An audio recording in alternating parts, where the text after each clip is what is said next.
देना चाहता हूँ प्रिंसिपल महोदय को कि सर ने मुझे यहाँ स्टेज पर बुलाया ताकि मैं आपको कुछ बता सकूं, आपके सामने कुछ अपनी बात रख सकूं।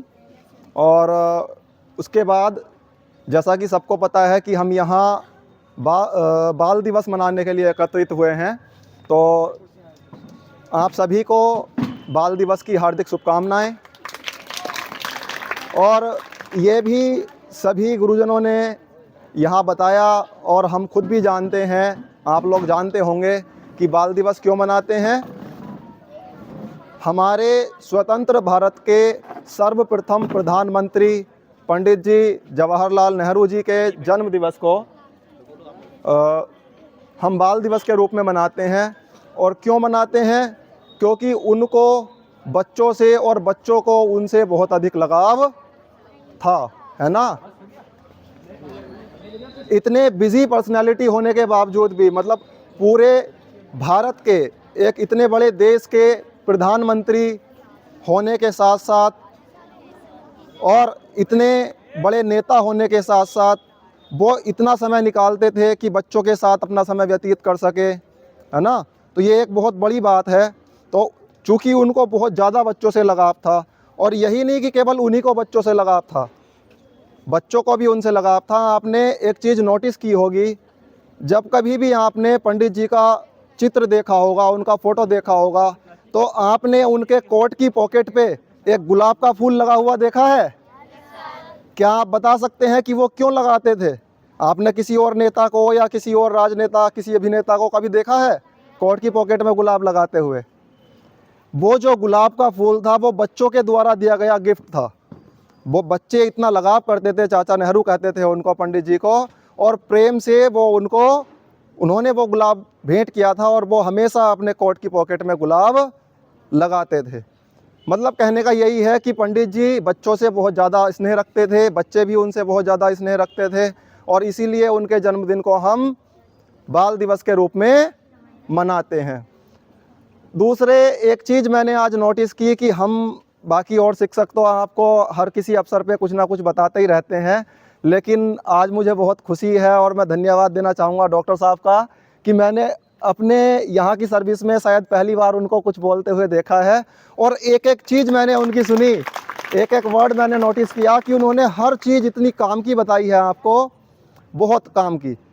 जो भी बताया उन्होंने, पंडित जी के बारे में बताया, या बाल दिवस के बारे में बताया, या आपकी सेहत के बारे में बताया, क्योंकि बच्चे ही जो हैं किसी भी देश, किसी भी राष्ट्र का भविष्य होते हैं। क्योंकि हम भी पढ़ लिख करके आगे साइंटिस्ट बनेंगे, डॉक्टर बनेंगे, टीचर बनेंगे, इंजीनियर बनेंगे, है ना, या किसी और पद पर जाएंगे, IAS बनेंगे, PCS बनेंगे। और अगर हम स्वस्थ ही नहीं होंगे तो कैसे बनेंगे?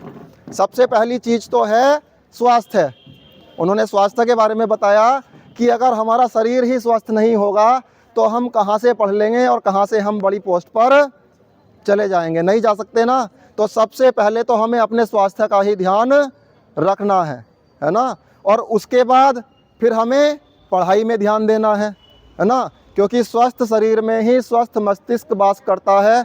और पढ़ाई किससे होगी? दिमाग से। शरीर स्वस्थ होगा तभी तो हमारा दिमाग काम करेगा, और तभी हमारे दिमाग में कोई चीज़ आएगी, है ना। तो अपने स्वास्थ्य का ध्यान रखना है। उसके बाद हमारा काम क्या है? बच्चों का काम, एकमात्र काम केवल पढ़ाई है। अपने स्वास्थ्य का ध्यान दे और उसके बाद अपनी पढ़ाई पर ध्यान दे, है ना। और प्रिंसिपल सर ने आपके अधिकारों के बारे में बताया था कुछ, है ना, कि हम आज आपको आपके अधिकारों के बारे में भी बताएं, जो बाल अधिकार हैं। तो बाल अधिकार मूल रूप से एक है कि 1 वर्ष से 14 वर्ष के बच्चों को निःशुल्क और अनिवार्य शिक्षा। तो आपने देखा होगा जितने भी सरकारी स्कूल है, तो कक्षा 1 से कक्षा 8 तक के बच्चों से कभी कोई फीस ली जाती है? नहीं ना। चूँकि ये आपके अधिकार के तहत आता है कि आपको 1 साल से 14 साल के बच्चे, और 14 साल तक के बच्चे कहाँ? कक्षा 8 तक आते हैं, है ना। तो कक्षा 8 तक के बच्चों को, मतलब 1 वर्ष से 14 वर्ष के बच्चों को निःशुल्क और अनिवार्य शिक्षा, मतलब शिक्षा जरूर मिले। और इसीलिए हर 3 किलोमीटर के दायरे में एक प्राइमरी स्कूल भी बनाया है सरकार ने कि बच्चों को दूर शिक्षा लेने ना जाना पड़े, है ना। तो ये आपका अधिकार है कि 1 से 14 वर्ष तक के बच्चों को निःशुल्क और अनिवार्य शिक्षा मिले। साथ ही पहले ये देखने में आता था कि बच्चों को पढ़ाई लिखाई से हटा करके उनके गार्जियंस या और लोग उनको मेहनत मजदूरी में या किसी और काम पे लगा देते थे। तो धीरे धीरे इन चीज़ों में भी सरकार ने सुधार किया है, जो बीच बीच में और सरकारें आई हैं। जैसे बाल परिश्रम को निषेध किया, है ना।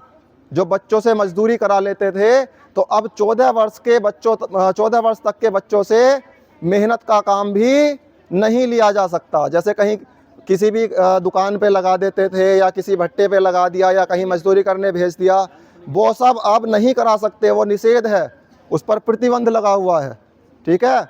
और क्यों लगा है? वो आप ही के लिए तो लगा है कि आपको मेहनत ना करनी पड़े, आपके घर वाले या कोई और आपसे ज़बरदस्ती मेहनत ना कराएं, बल्कि आपको पढ़ने का समय दें, है ना। तभी तो इस चीज़ पे भी प्रतिबंध लगा है, बाल परिश्रम पे, ठीक है। तो आपके लिए सरकार भी इतना करती है, चाचा नेहरू ने भी इतना कुछ किया है, और वो तो बहुत ज़्यादा प्यार करते थे, इसलिए बच्चे उनको चाचा नेहरू कहते थे, है ना।